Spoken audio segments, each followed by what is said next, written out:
everyone, it's your boy John Hand here with some commentary. Guys, we need to talk about this interview with Josh Gad and Daisy Ridley. Now, ever since The Rise of Skywalker, everybody's had some pretty strong opinions about the finale, including myself. This is the worst. A lot of us have been kind of scratching our heads trying to figure out how the finale could have ended up in such a big mess. Whether or not you loved it or hated it, that film, I think most of us can agree, felt a little rushed and a little abrupt, and also certainly not following the rest of the trilogy in a cohesive manner. Now, I myself really enjoyed The Rise of Skywalker in a lot of ways, but at the same time, I also really hate a lot of it. It's a very mixed bag. My feelings on it are about as mixed as could be on any Star Wars film. All right, so let's go over some of the key takeaways from this interview. So, number one, the big thing is obviously that it was discussed early on in the trilogy that Rey could be connected to Obi-Wan Kenobi, maybe her granddaughter or something like that. That was definitely explored, but then that idea was tossed out. And by the time you get to The Last Jedi, that again changed, where Rian Johnson made it that Rey would be a nobody. So that changed again. And after The Last Jedi, when JJ Abrams took over again, it changed again. So for whatever reason, JJ Abrams felt the need to not only bring back Palpatine, but also make Rey his granddaughter in some twisted way. So it changed again, except they went back and forth on it. Daisy confirms that even though they had decided on Palpatine early on, it wasn't set in stone. And then a few weeks later, JJ Abrams comes back to her and says, we don't know now. Even during filming of The Rise of Skywalker, it was not set in stone for a long time exactly who Rey's parents would be. Some of us suspected this was the case. A lot of people thought that Abrams was kind of making things up as he went, and now we know that that was true, that they didn't really have much of a plan. Before I get into this too much, I just also want to mention that Daisy mentioned at the end of the interview that she would be open to the possibility of returning to the role of Rey. You know, Josh Gad suggested 10 years or so. So Daisy responded to this and said basically, never say never. But The Rise of Skywalker was tied up with a bow, basically, meaning that it's meant to be as conclusive as they say it is, basically. By the way, I really have a hard time gauging whether or not Daisy really digs the whole Rey Skywalker thing or not. I'm not sure she loved it. It sounds like she's a little bit more open-minded than maybe a lot of the fandom. She seems like she's pretty accepting of everything that they've done with Rey's lineage. And I'll be honest, I'm actually kind of surprised by this. If I had been in the same position, I think I would feel a little bit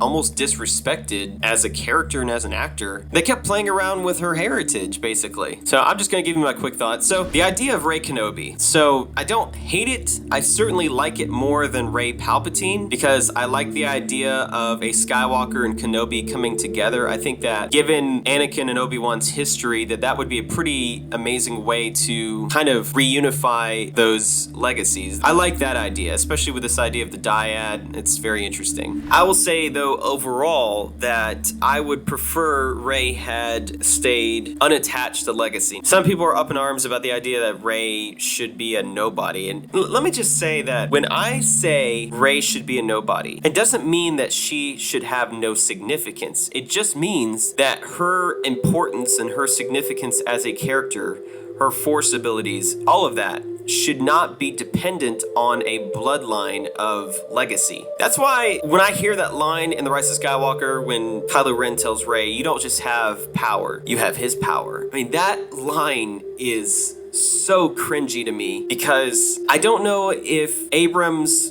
felt like they had to address how powerful she was by attaching her to legacy because the fan backlash was so strong. I don't really know. To me, this is still a cop-out because if you want to make Rey an original character who's unattached to some kind of famous bloodline, there's so much mythology in the concept of the Force. There's so much lore that they could have explored with the expanded universe, and there's so many ways to explain how she's so powerful without having to just be dismissive or having to attach it to somebody famous, because it's a valid question to wonder how somebody can pick up on skills so quickly and can match Kylo Ren's power so quickly like that. I think it's a valid question. So basically what I'm saying is I guess I would be okay with the Rey Kenobi connection a little bit more, because it does feel a little bit more organic. But again, I still prefer the Rey Nobody, because to me, she's far more original. She's unattached. She is free to be who she wants to be. And I love that message in The Last Jedi. I recognize that this is the Skywalker Saga, which is why I simultaneously have a problem with her being called Rey Skywalker. I felt like that was not an earned ending. It was not satisfying. It was not built up in any significant way, and it was very questionable to me. It's probably best that I save all of that for another video, because I haven't even begun to address Rey Skywalker really. But I'm just gonna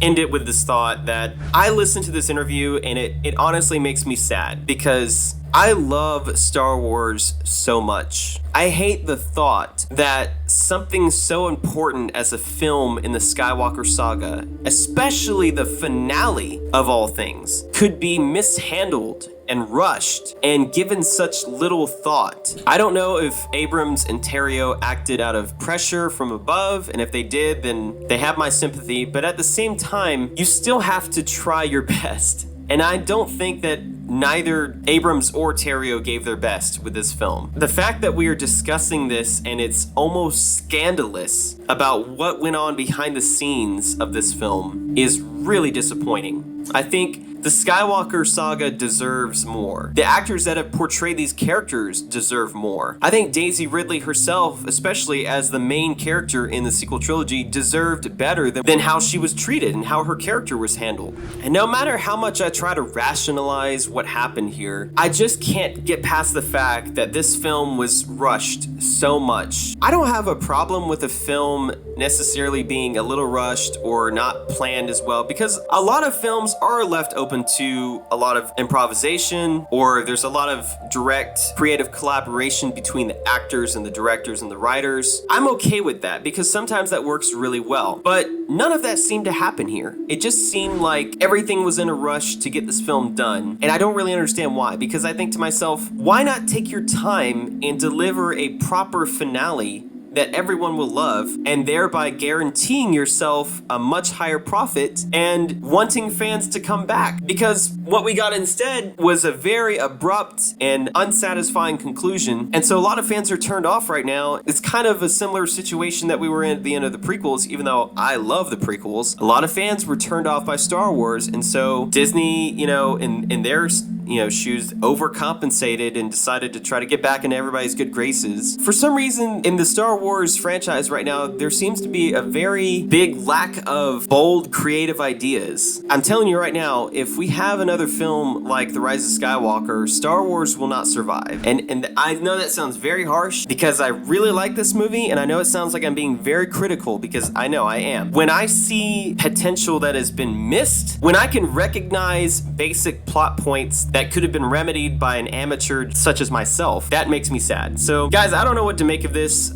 I think that Disney still has a shot at getting things right. I don't like writing off companies or franchises just because they make some missteps. This interview confirms what a lot of us have suspected for a long time. Anyways, guys, I am working on a lot of other videos right now, and I didn't want to spend a whole lot of time on this. I just wanted to share with you my thoughts, because I find this incredibly troubling, and it's the exact kind of fear that I had going into The Rise of Skywalker. I talked about this a little bit early in my channel when I first started it, how I was afraid that they were rushing things and that JJ Abrams was going to play it safe and go with something very predictable. I mean, as soon as I saw the runtime of the movie, I was like, okay, this is not enough. This is not enough runtime to conclude 40 years of Skywalker Saga. Of course, my quick solution to all of this, and I've been saying this for a long time, that the Skywalker Saga should have been a 2-part finale. That would have fixed a lot of this pressure, but for some stupid reason, here we are. Anyways, I'm sorry, I'm a little upset right now. So I'm just gonna get off now, because I need to shut up. Anyways, I hope you guys have a great day. If you like this content, even as negative as it sounds, I apologize. Feel free to hit like on the video, leave a comment, and subscribe to the channel for more content like this. And hopefully my next stuff will be a little bit more positive, because guys, I don't like talking about this stuff. This depresses me. It really does. Be on the lookout for my Ben Solo video. I don't know if it will be my next video, but it is in the works right now. It's a pretty big project, so it will be out hopefully soon. Have a great day, everybody. Thank you so much. We need it to buy. Okay.